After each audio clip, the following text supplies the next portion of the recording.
Good morning, colleagues, friends. Good afternoon, good evening, wherever you are. Thank you so much for joining this HESI webinar.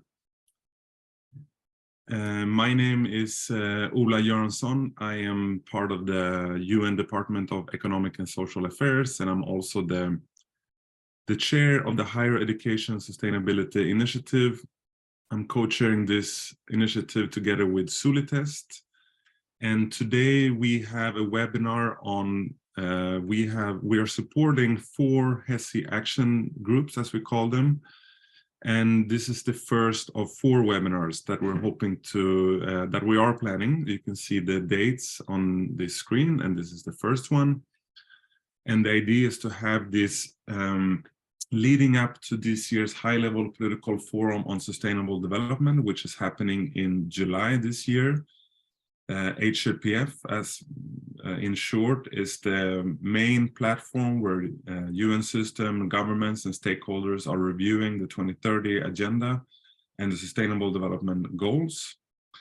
And the theme of this year's HEPF is on accelerating the recovery from the corona disease and the full implementation of the 2030 agenda for sustainable development at all levels.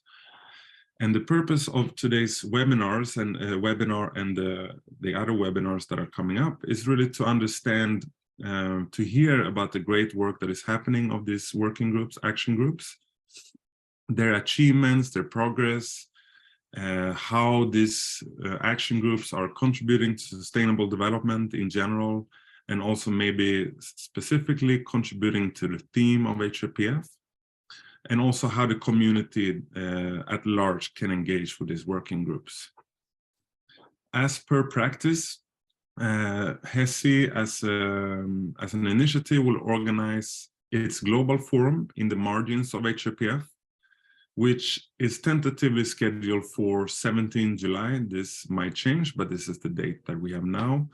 More information on that and how to get engaged is on the HESI website, will be available on HESI website.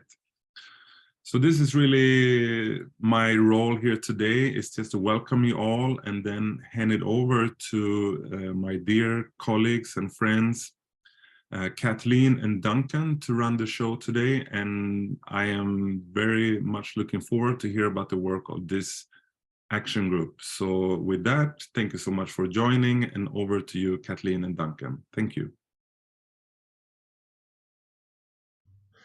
Thank you very much, Ola, and thank you to everyone who has joined the call today.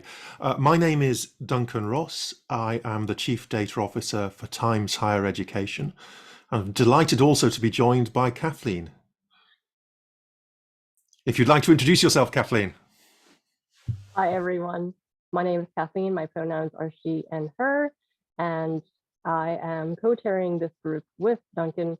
I did my master's in assessment and somehow found myself in this amazing group of people who are trying to make ratings, rankings, and assessments a better thing for higher education institutions. I'm currently here as fellow of the Higher Education Association Sustainability Consortium. Back to you, Duncan. Thank you, Kathleen. Now, the Rankings, Ratings and Assessment Action Group has been made up of a variety of people with very different backgrounds. Obviously, you can tell I'm from a rankings organization, but we also had representatives on the group from universities, from institutions, and also people who are more interested in just what the rankings, ratings and assessments can do.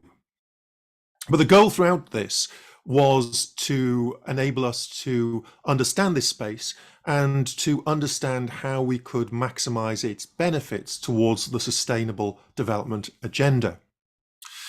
So when we think about ratings, rankings and assessments, what are we talking about? Well, this is a spectrum of usually external assessment of what institutions are doing. And typically ratings will give a grade, for example, gold, silver, bronze, which is based on some kind of performance criteria. And we say these can either be relative, so in other words, you can say the top 25% get a gold, or they can be against fixed standards where you say you need to be achieving at least a particular level to achieve a goal. Rankings are slightly different from ratings, although they may use some of the same underlying mechanisms for assessing data. Alongside any rating they may give, they also give universities or higher education institutions a position. So your position will be from 1 at the top down to however many the ranking has associated with it. And this means that they will always be relative, because your position clearly depends on how well other people do. There will always be a first position, and there will always be a last position, no matter how good or bad the institutions are. Now, assessments are a broader set of categorizations. Often these are against a fixed set of standards, but they don't necessarily result in an external facing classification or ranking. And there is, of course, a particular kind of assessment called an accreditation, which may be required formally for an institution to operate either overall or in a particular field. For example, all universities tend to be accredited to give degrees. And so the things that these have in common, though, is that they all require some kind of understanding, some kind of data which supports the activities that an institution claims to be doing. So why did we want to look at assessments, ratings and rankings from the perspective of sustainability? Well, the why is really important here. Rankings and assessments already exist, and they incentivize behaviors, either for good or for bad, depending on the way that they are being assessed. They're also a way that institutions use to visualize, to publicize what they are doing.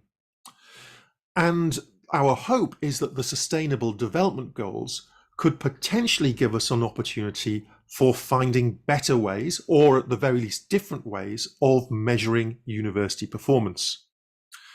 Now, it's critical to say here that there are risks associated with this, in the sense that if we produce bad measures, we will encourage bad behavior. But since assessments already exist, our thought was, actually, are there ways that assessors could take on board the Sustainable Development Goals to really try and get better measurements around university performance? Now, I should remind you at this stage, if you would like to ask questions as we go along, please do put questions into the Q&A function in Zoom, and we will be setting aside time at the end to try and answer your questions. Okay, so if we go back one slide, because we've done the why, we hadn't quite done the what. Kathleen, can we go back a slide? There we go. So that's the why we might want to do stuff. What were we trying to do? We decided actually that one of the key things we could do would be to produce guidance for organizations like Times Higher Education, who are assessors. How could they perform better assessments? Guidance also for higher education institutions to help them to understand if they should participate. And finally, of course, guidance to people who might read ratings, rankings, or assessments, or the outputs from them, to help them to understand the questions they should be asking before they take what they see as being serious.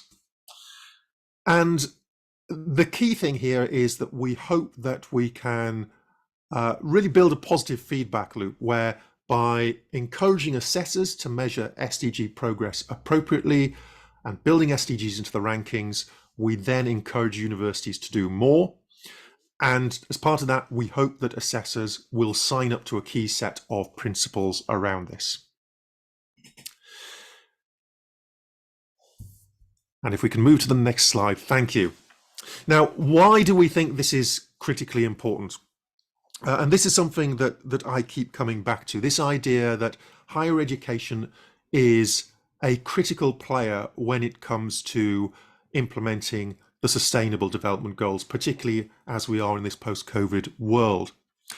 And it's critical because, unlike many organizations, higher education has a variety of different ways it can contribute towards delivering the SDGs.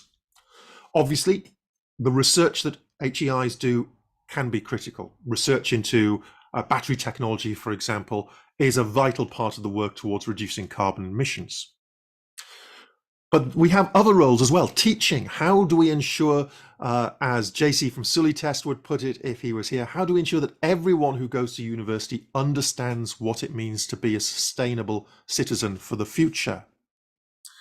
But universities are large organizations. Higher education is about 1.7% of gross world product. And so how higher education institutions look after the resources with which they are entrusted is also critical, as is their role in leading and shaping their communities. And it's really critical to say that this isn't true just across SDG 4, quality education. It is also true across all 17 SDGs.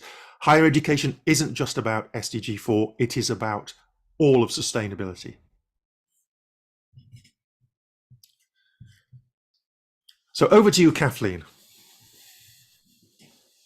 So thank you, Duncan.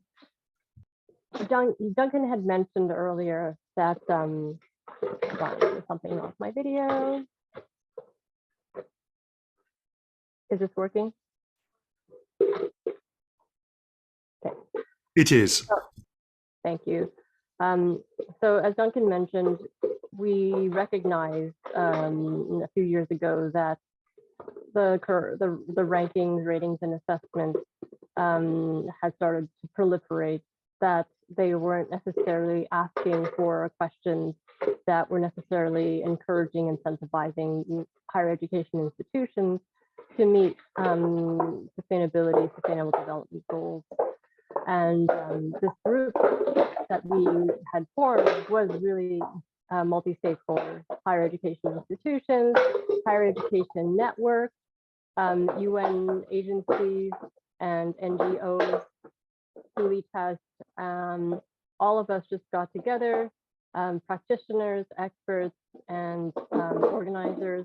We just got together and worked on the 3 volumes that Duncan had referred to, which guidelines for best practices for ratings, rankings, and assessment organizations who are developing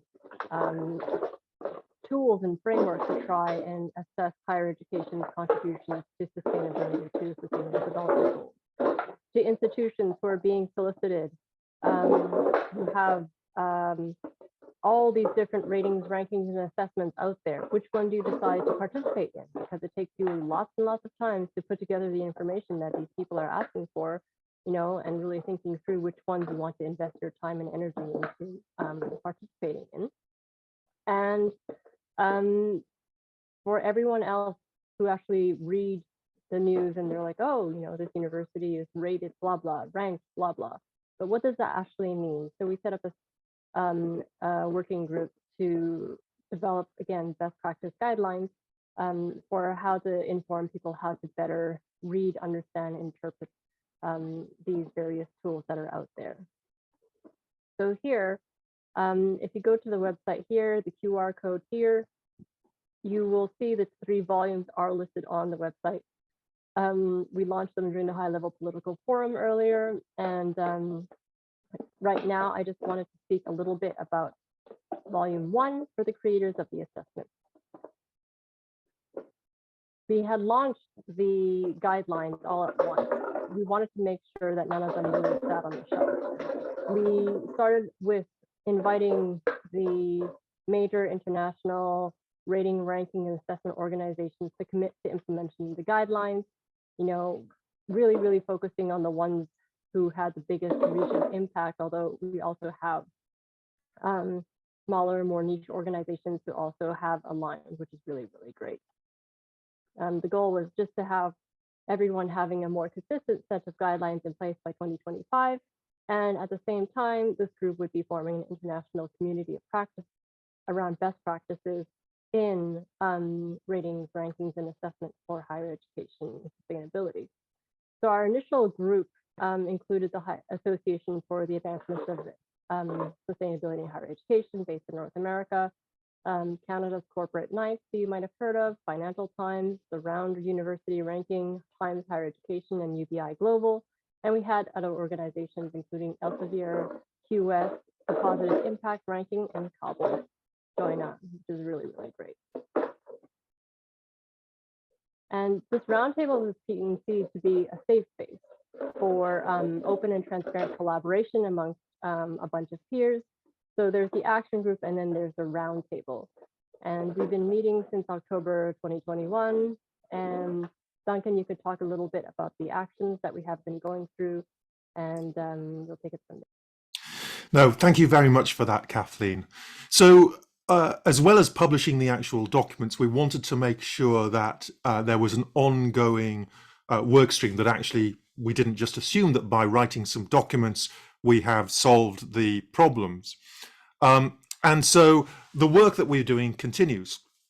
One of those is that we have started the process of asking all of the assessment agencies involved and others to assess themselves against that first document.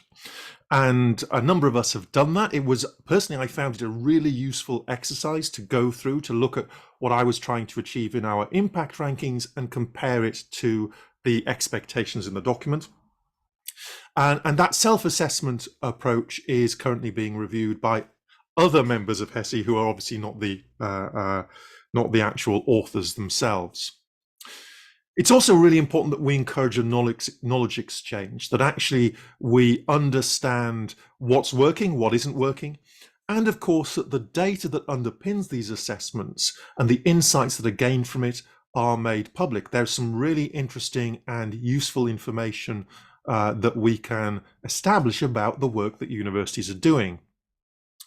Now, I'm going to touch on SDG 13 in a moment, but just to suffice to say that one of the least enviable tasks that myself and Andrew Jacks from the FT were given was to try and understand how all of the many ways of assessing greenhouse gas emissions could be pulled together into a single approach that was relevant to universities.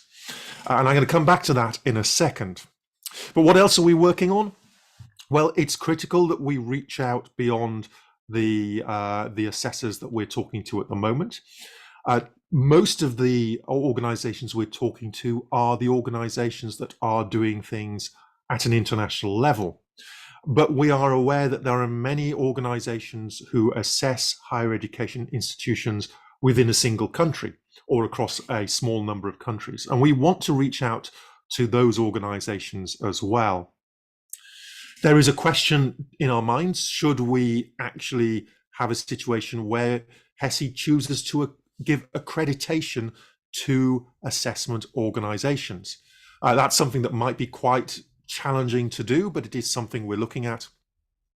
And we're also working on a joint task force with the SDG Publishers Compact, and that's co-chaired by the SDG PC fellow Gerald Beasley. And that joint task force is really trying to look at consistency around measurement and how we can move that forwards. And there's a QR code there. If you would like to know more about the SDG Compact Fellows, please do point your device at the QR code.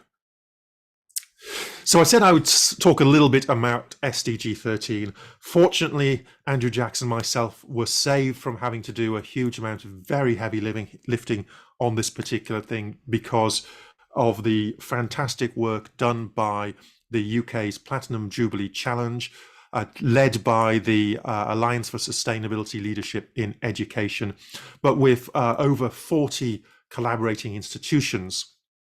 And they worked in a huge amount of detail through the greenhouse gas protocols, which are a very thorough way of exploring greenhouse gas emissions, but which aren't designed explicitly with higher education in mind. And what they've been able to pull together is what they are describing as a standardized carbon emissions framework. And I've looked through this and I think this is a brilliant piece of work. It looks at how you can measure all of the different scope elements of the greenhouse gas protocols from a higher education perspective.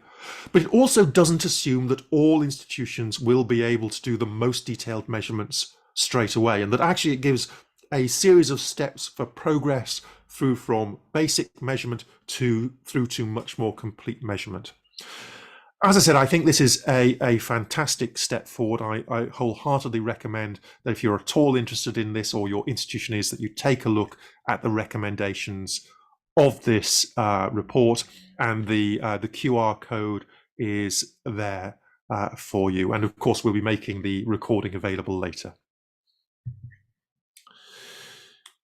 Okay, so Kathleen, you are going to take us through the 4 key recommendations for assessors. So it's really great how we have a group of assessors who are now considering using the guidelines that we had put together in this volume in their work. And it's really important. People usually say, oh, you can't manage what you can't measure, but not everything is measurable. And human systems grow towards what they persistently ask questions about. So the types of questions then that we're asking are going to show what we think is important, and then incentivize people to really move towards being able to answer those positively. So if assessors don't think really critically about this, then I think we will have failed. So we're telling assessors, just to go through the volume 1, but in general, be clear of what your intention is when you're developing your assessment framework. Be clear about who should be completing the assessment, because it's making sure that you're getting the right information from the right people. Bad data in, bad data out. Measure outcomes wherever possible. We had an example where one of the frameworks, in my experience, had asked for number of plants per square foot in the campus, ostensibly as a measurement of air quality. And if you think about it, is that really what is the outcome that you're driving at when you're asking people to invest that much time and energy into trying to count plants? Are you really looking and being strategic about that type of question that you're asking about? And then making sure that your framework is transparent, that is based on good quality, but also equitable. So you're assessing apples to apples, oranges to oranges, but also accounting for variances in geography, variances in, where a higher ed institution is at in their sustainability journey. What resources are available to them, languages that are available, and really thinking through, again, ways of providing opportunities for assessments to take into account the variability in the complex environment of higher education institutions around the world. Right, so that leads us to volumes 2 and 3. We had spoken a little bit about guidelines for the assessors. And volume 2, as I mentioned, was really trying to have universities understanding, all these different ratings, rankings, and assessment frameworks are out there with regards to sustainability. Which ones do I engage in? Which ones do I invest time in? How do I decide? So that's volume 2, but I'm from the poll question, it doesn't seem like there's that many people from universities here.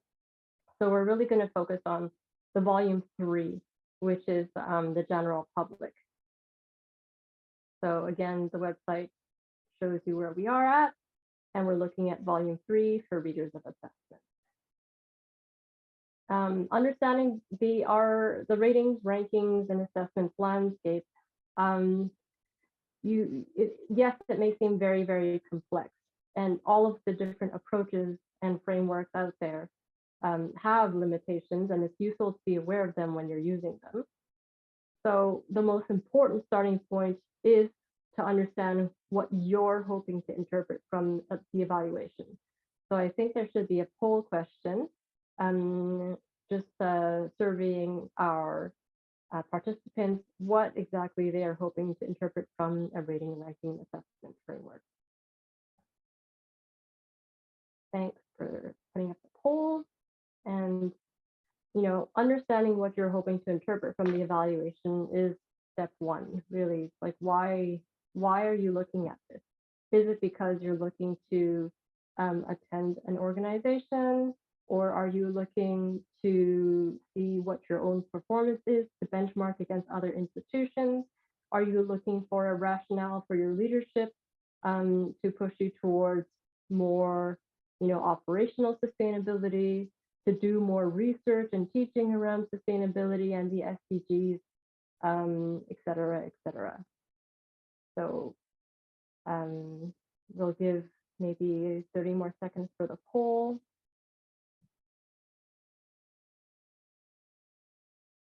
Now, if I can just add into that, Kathleen, one of the great things about the Sustainable Development Goals is how broad they are.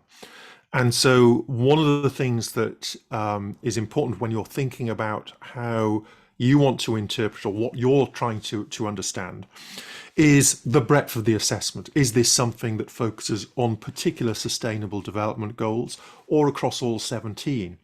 Are you interested in certain aspects? For example, are you interested in climate action above everything else? Or are you interested in other aspects? And how does this balance across traditional academic performance and, of course, sustainability? So it's really important that whenever you are looking at any ranking, rating, or assessment, that you have in your mind what you want to do with it, what you want to see or understand from it. And then you look at the methodology and try and understand, is that what this assessment is trying to show me? Thanks, Jonathan. So maybe we'll just leave the poll open because we're just keeping track of time.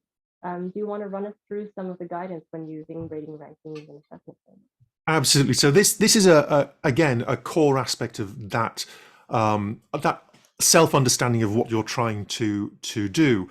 So once you've decided what it is you're really looking for, then it's worth looking at the organization who is creating the evaluation, because every organization has its own objectives and things that it's trying to do.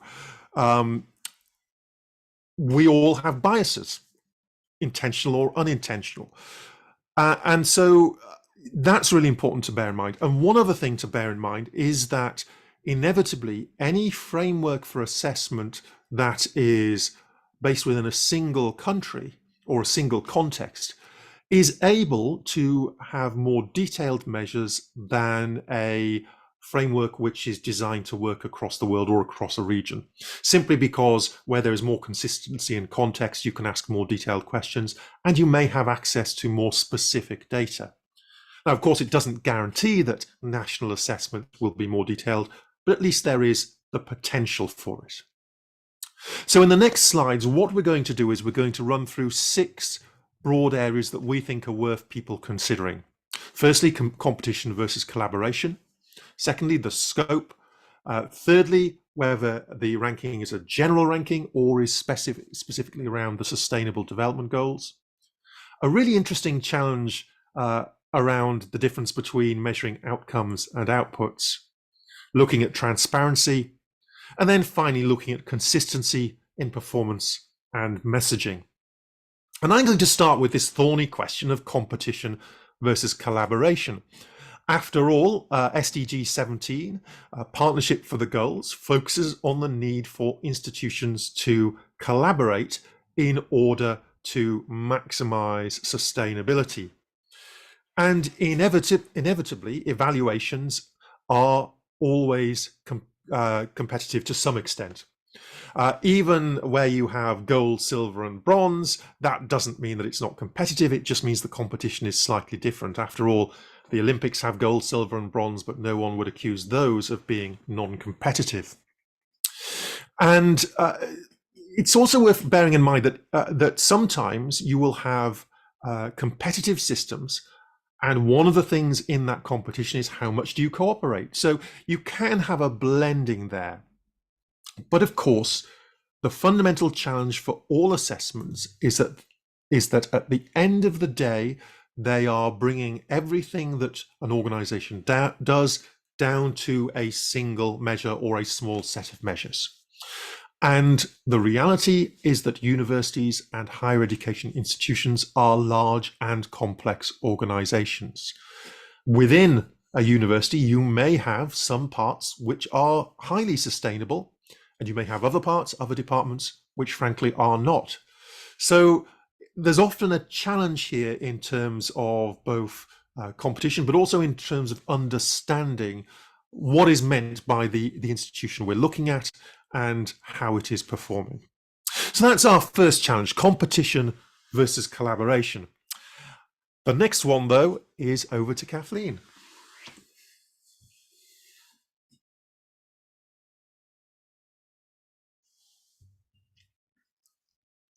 Kathleen, over to you.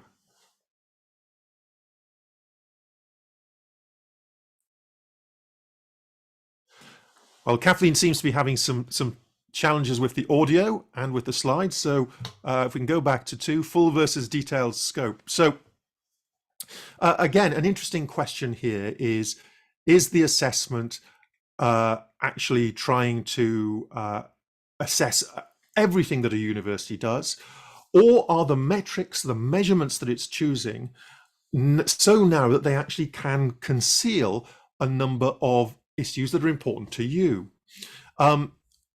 And sometimes this can also be about the ability for the measurement process to allow you to see more aspects of a university's performance than simply the overall position. For example, if an assessment is gold, silver, or bronze, then are you able to look below that level to understand in which ways was the university that was rated as silver, where was it strong, where was it weak, where was it perhaps exceeding the silver level expectations? So this idea of being able to look at a more complex scope of data is quite important when understanding what you're looking at in an assessment. The third element, of course, is to understand whether this is a measurement of sustainability by itself, or whether it is blended in with some other factors of university performance. Most traditional assessments of universities have focused on things like research performance or teaching performance. And for example, there are a number of world university rankings that exist, and those typically look at how well a university performs in research. And so one option, of course, is to take those existing measurements and add some element of sustainability to them. Another approach is to build a totally separate assessment process that just looks at aspects of sustainability. And of course, there are different ways of defining what is meant by sustainability. Personally, I believe that the Sustainable Development Goals themselves are a really strong and consistent way of doing that, but it's not by any means the only measure. And because the SDGs themselves aren't focused directly at universities, then there has to be a decision taken on the behalf of assessors to understand how you're going to interpret particular SDGs and the particular outcomes of SDGs in a way that makes sense to universities. The fourth element is this very thorny and challenging issue of what is it you are actually measuring. You can imagine in any process that we go from having some inputs, some resources we have which we want to use to address a particular problem. We then do some stuff, we have a process that generates an output, and then hopefully what we see at the end of that are some outcomes. Now, outcomes are really what we want to be measuring. We want to see, does the work that we've been doing, or does the work that a university has been doing, change things? Because sometimes you can do some great work, things that look like it's going to be very positive, but actually it either makes no difference at all in the real world, or it can even make things worse. So the golden truth you want to get is this thing called an outcome. But outcomes are notoriously difficult to measure. And so in many instances, in order to be able to measure anything, you have to measure instead outputs, so the things you are doing, and sometimes you even have to try and assess a process or even an input. Now, that's not saying that measuring a process or measuring an output or an input doesn't have value. It does. It's a useful measurement, but it will never be as meaningful as a measurement of outcomes. Now, of course, the choice of measurements that people choose to use in the assessments is also critically important, which brings us on to the fifth aspect, which is transparency. And hopefully we move on. Excellent, transparency. When you as a reader are looking to understand a particular assessment, it is vital that you are able to look at the way that that data has been put together. And that's more than just the measurements, or as I tend to call them, the metrics. It's more than just how the metrics are designed. It's also the entire process from data collection through data validation to generating the outputs and publishing them. That entire methodology should be transparent. It should be open for you as readers, but also critically, of course, for universities themselves when they are deciding whether to participate in an assessment. And because the world moves on, we also need to make sure that the assessing organizations are willing to update those methodologies as time goes by to reflect the changing world.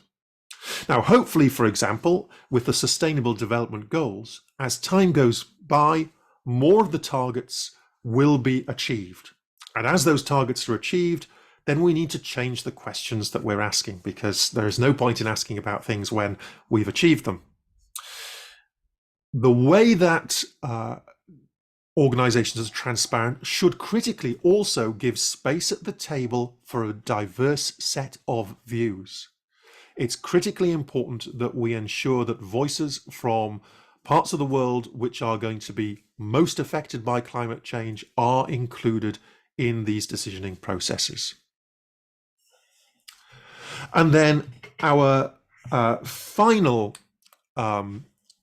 challenge for readers is the message that the assessment is giving you consistent with the other facts you know about a university? So what do other systems show? What does the university say about itself? And critically, if a university says we have come top of this ranking, are they just selecting the one that highlights them in the best possible light? Are there other stories to be told? Now, it's also important to link this back to what we said at the beginning, which is to understand what it is that's being measured, understand the other points, because sometimes you will see different answers because the mechanism for measurement is different. But I think it's really important to acknowledge that the universities who are doing the best at sustainability may not be the ones who are strongest at research, the traditional universities that tend to lead assessments. And so this consistency of performance, looking at the full picture, is critically important. And that brings us to the end of this section. We are having a few minor technical difficulties because it wouldn't be Zoom if we didn't have any problems. But this is the point where we turn around to you, our audience, and say, now it's your turn. It's your turn to support this process if you think it has value. And how can you do this? Well, if you are from an assessment organization, then please do look at Volume 1. Consider joining the Global Roundtable. Consider self-assessment and seeing how well what you're doing matches up to the commitments that we're trying to make. If you're a university or you're representing a university, look at Volume 2 and see what it says about how you can make an informed decision about whether you wish to participate in an assessment or not. And of course, if you're a member of the general public, or if you're just interested in what assessments are telling you, then do check out Volume 3 as well. And there will be a web form available on the HESI website in the near future, which will give you other options for participation. Because it's really important that if rankings, ratings, and assessments are to be useful in helping the sector move towards greater sustainability, that they do this by incorporating the views and opinions from as many people as possible, from as many different backgrounds as possible. With that, thank you very much. I think that's the end of our slides. And thank you so much for working through our slight challenges around the technology there. As a reminder, it's still not too late to ask questions. We do have some questions in the Q&A. Ola, I'm going to invite you back, if you're still present, to read out some questions for us.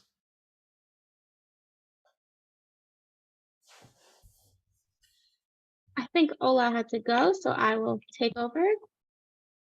Let's see. Ola, you've let me down. Here is one. So accreditation, ranking, etc., is effective towards standardizing structure, content delivery, evaluation of academic programs.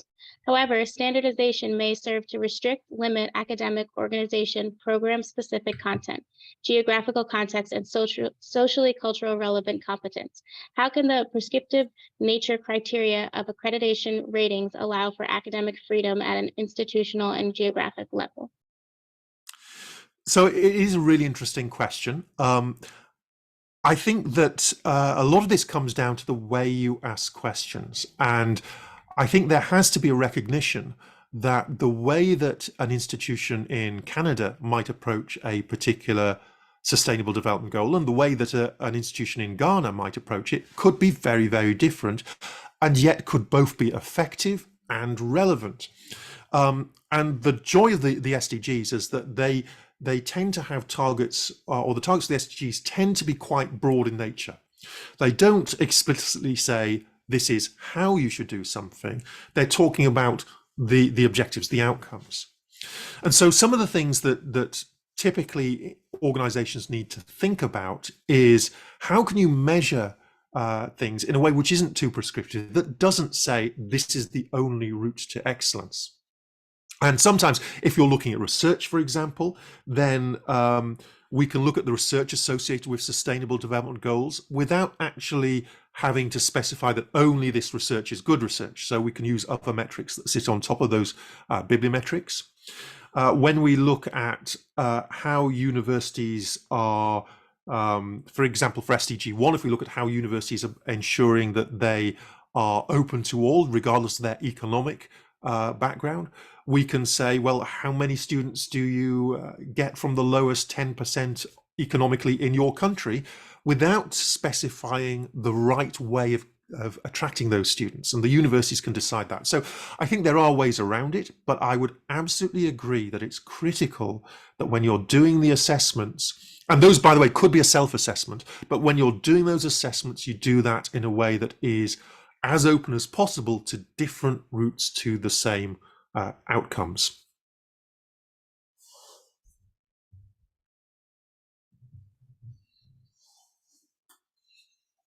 Thanks, Duncan. And to that point, it comes back to that question: is what exactly are you looking for, and what is it that you're looking to achieve?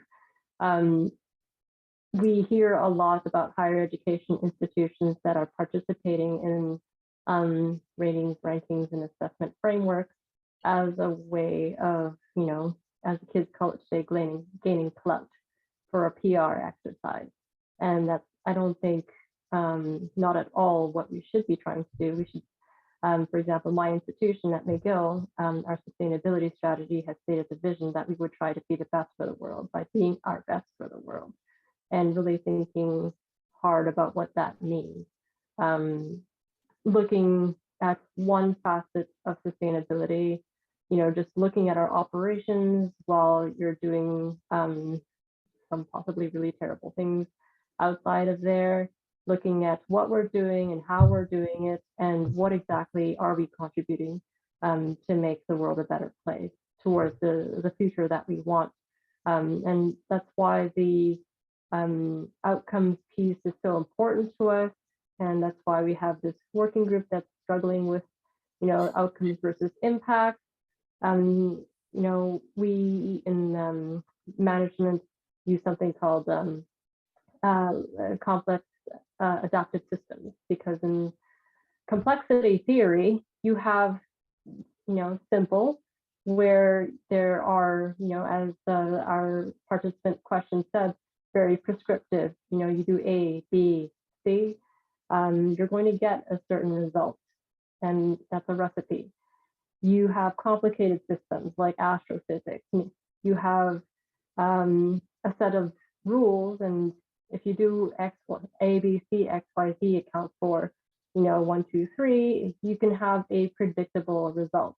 And in a complex system, like our beautiful world, like raising a child, like finding a partner, you could follow the same prescription, but each person will probably get a different result every time.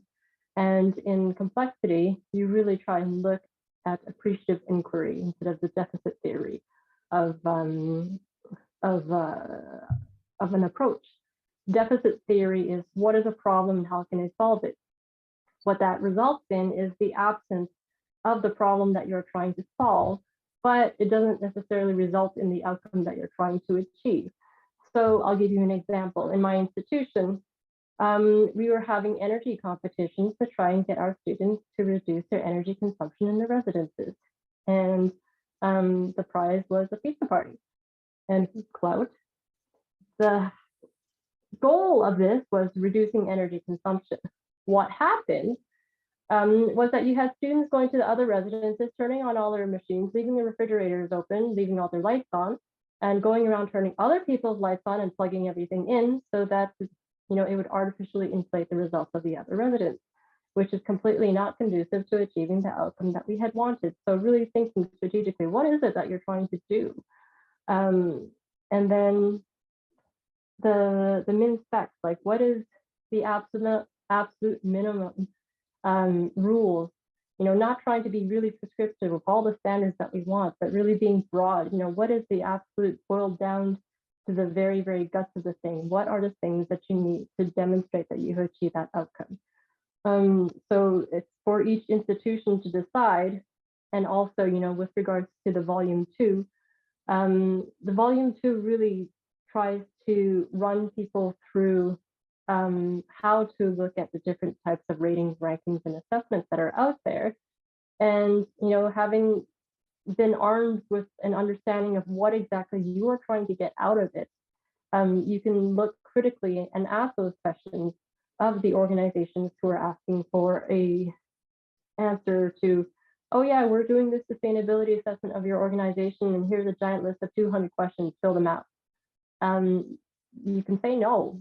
And it happened to the higher ed institutions in North America around a decade ago, or 2 decades ago, I can't even remember, where this organization suddenly decided that they were going to do one thing.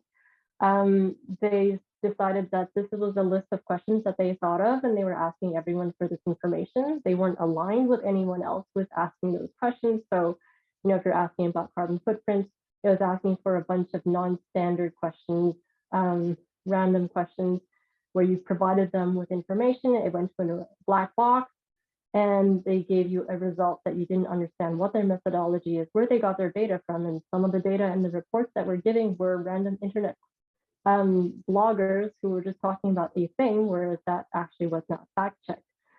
So was it worth any university actually taking all of that time and energy to actually submitting to this thing that wasn't even, very holistic with regards to their approach to sustainability? And at the time, the Northeast Sustainability Consortium, Northeast Sustainability, Campus Sustainability Consortium, NECSC, a bunch of us all signed on to a letter basically saying, hey, rating, ranking, and assessment organizations, we appreciate what you're trying to do to incentivize higher education institutions to be more sustainable, but we're only going to participate if you do these things, being more transparent, being clear about what you want, having a set of questions that make sense, being clear about your methodology, where are you getting your information from, et cetera, et cetera.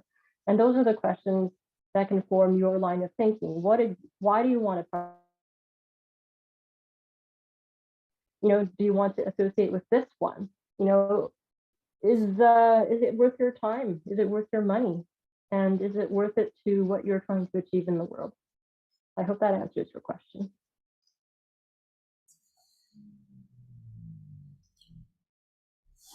Thank you. So we have another interesting question here. Does university ranking have anything special to offer for the struggling universities in the world? So I think it can. Obviously, it depends what is being measured. But there are a couple of positive things that I think are really important. One is, as I said before, we don't necessarily expect the universities that are doing well to be the old, rich, global North institutions. And if you find a sustainability index and those are the top institutions, then are they just measuring wealth? Because that would be really problematic. I was at the GEEF conference last week, and Ban Ki-moon, the former General Secretary of the United Nations, was making a really key point about sustainability, which is there is a critical role for equity. We can't claim to have built a sustainable world if we build one in which we don't address challenges about equity and equality. And I think that's absolutely the case in terms of looking at how universities across the world are performing. And so my challenge to all the assessors out there is, of course, to make sure we are choosing metrics that build equity into them, that actually have an acknowledgement of the disparity in income of different parts of the world and different universities, and also that try and balance for the needs of different parts of the world.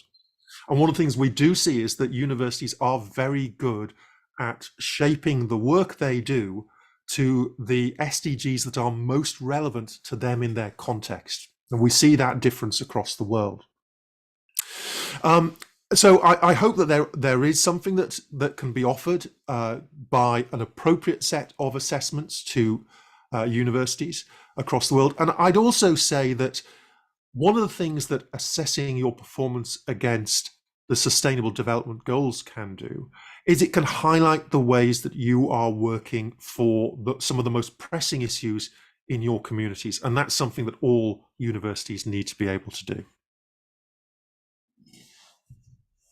And definitely, I think the ratings, rankings, and assessments are, designed with the best of intentions, and providing that feedback to ratings, rankings, and assessment organizations is really helpful.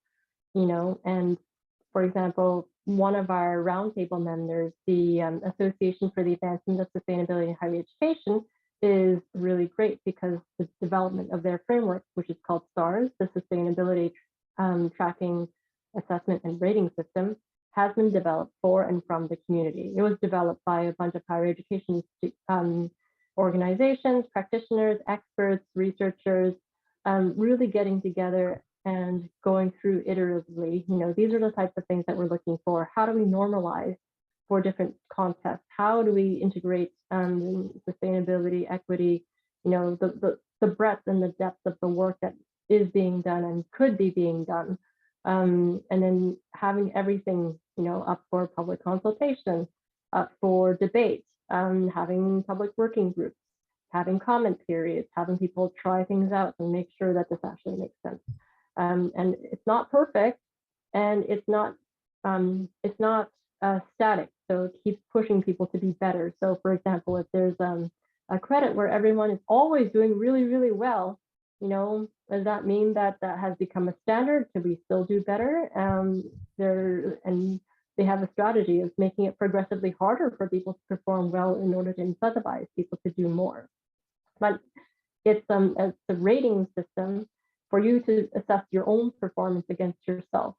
It's not ranking anyone, and in turn, it helps, again, to Duncan's point, an institution to identify, where it's important for them to move on. There are specific things where you can just decide this is not worth it, or this is not worth my context, or this is not something that I can do.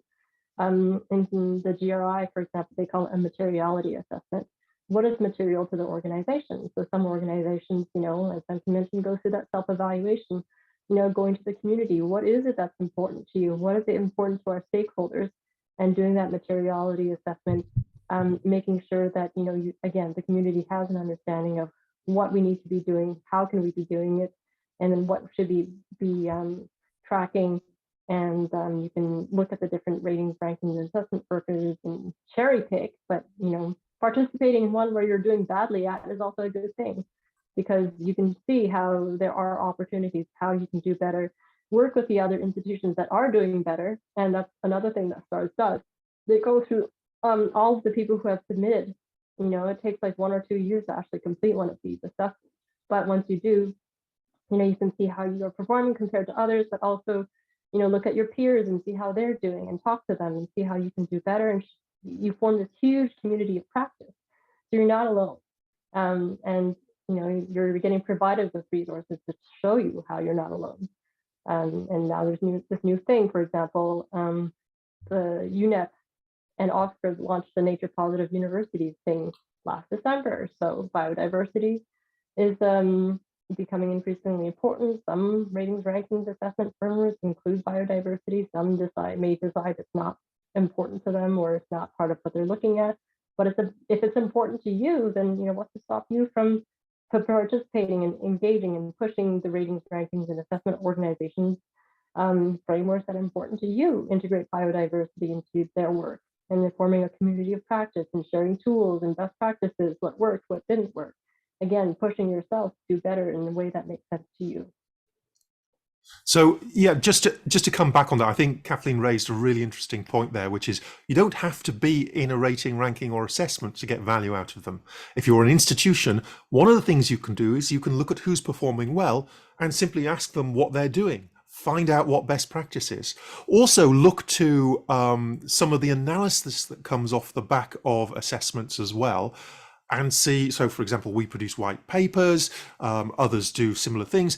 Find out what examples there are of best practice and see if you can incorporate those or indeed exceed those yourselves.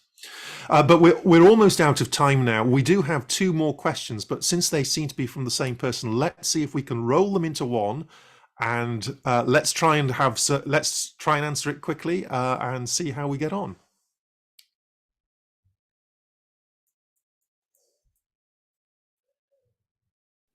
Do we have a final question? Yes, Jordan. Yeah, so the 2 questions are how can rankings and ratings apply to SDG work when at times measurement itself may be limited? And also, how will the SDGs yield and the ratings and ranking system yield a different impact outcome than the Millennium Development Goals? Kathleen, do you want to take this one first whilst I think? Well, the first thing is I don't think any university has assessed itself against the Millennium Development Goals.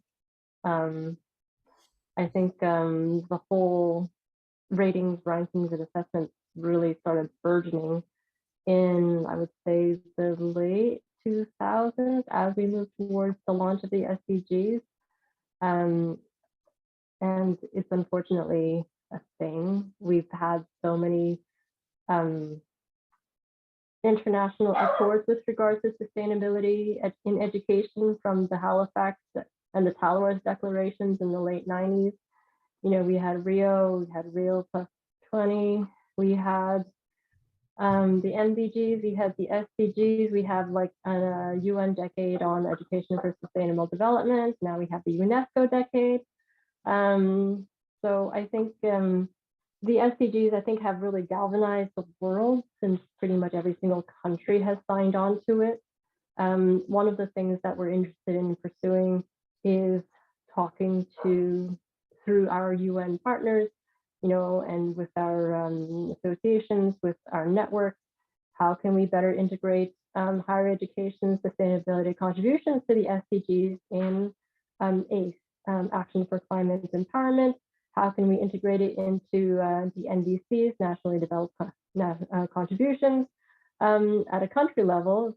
Because higher education as a whole seems to be absent. We talk a lot about education in the SDGs, but higher education specifically, because of higher education institutions being the place where a lot of the leaders have trained, are being trained, will be trained, is this is a person's most formative years of development.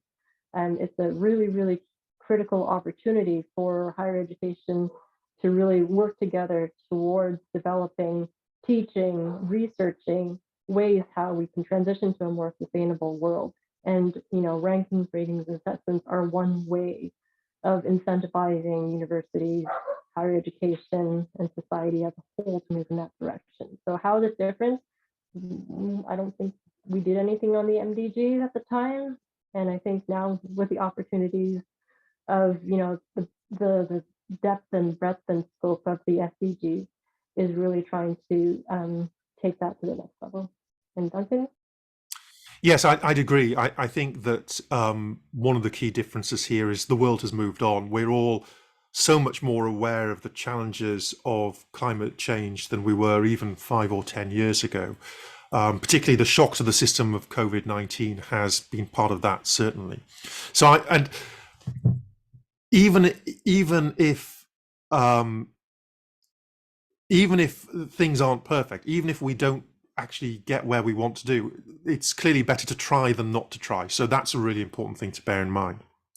Now, briefly onto your other question, which was, well, how do we deal with the fact that many of these aspects aren't easily measured, or the processes put in place weren't by NGOs or government aren't necessarily designed to be measured?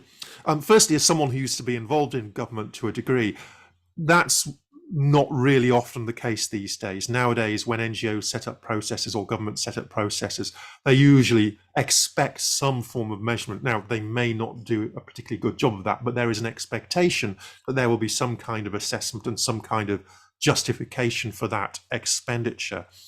But there are some things that are very, very difficult to measure. And this is a challenge to all assessment approaches, and why, when we look back at that diagram of inputs through process, through outputs to outcomes, I said in some cases, you may need to measure not necessarily the outcomes, which is what you want to measure, but sometimes you might want to measure that there is at least a process in place. And as an example, if you think about SDG 5, one of the things that I'm really interested in is gender pay equity.